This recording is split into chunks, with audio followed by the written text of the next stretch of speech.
I booked a late-night ride home. The driver never spoke. He never turned around, and halfway through the trip, I realized I wasn't riding with a normal human being. This is the story of the strangest night of my life, the night a simple taxi ride turned into a nightmare I still can't explain.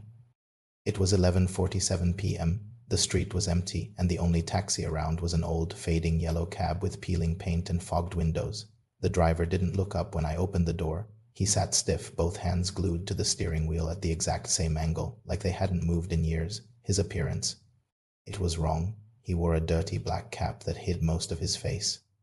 Tufts of gray hair curled out of the sides like tangled wires. His skin, the little I saw, was pale and stretched tight like old paper. His neck was too long, too thin, like it was holding a weight it wasn't built for. He didn't greet me, not even a nod, and when I said good evening, he inhaled sharply, but never breathed out loud, just a slow, dragging sound. Like air slipping through cracked glass, we pulled away. The city looked emptier than usual. The streetlights flickered like they were struggling to stay awake. I checked the GPS on my phone. He wasn't following the route. Sir, you missed the turn. No answer. Not a flinch. He drove like a machine stuck on one single program. That's when I noticed something strange. There was no rear view mirror, just an empty metal plate where it should have been, scratched like someone had tried to rip it out with their hands. His head stayed perfectly forward the entire time. Not one single movement. Not even to blink. Did he blink? I couldn't tell. Then I saw the items on his dashboard, a faded police radio still crackling, 3 photographs of the same man. A man who looked exactly like me, same face, same haircut, same jacket I was wearing that night. All 3 photos had something scribbled on them. Found you, found you, found you. My chest tightened. I asked him where he got those pictures. Nothing, not even breath this time, just the faint hum of the engine. That's when I checked my phone again. Dead. 0%, even though it was 72% when I entered the taxi.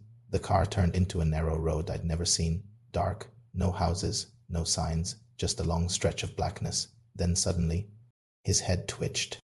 Not turned, not rotated, twitched like someone cut a wire inside him. Another twitch, then another, and then slowly. So slowly it felt like the world held its breath. His neck started to twist sideways, not naturally, not human-like. It stretched, cracked, and bent like someone forcing a rusted door open. My heart slammed in my chest. He was turning toward me. But his body stayed perfectly still. Only his neck moved, bending, stretching, cracking. By the time his chin reached his shoulder, I screamed and grabbed the door handle. Locked. I kicked the window as hard as I could. Over and over, the driver's cracked smile started forming. Slow, too slow, slower than any expression should be able to form. His eyes were gray, not light gray, dead gray. I kicked again. Glass cracked. His head was almost fully turned now. His smile was wide. So wide it reached the corners of his jaw. Crash. The glass finally shattered. Cold air rushed in. I crawled out while the car was still moving, rolled on the ground, and ran without looking back. Police found me an hour later, shaking on the roadside.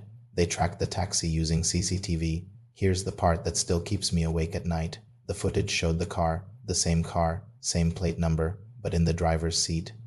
Nobody, just an empty chair the entire time, and when they played the audio, the police radio inside the car kept repeating one message: proceed to collect the target.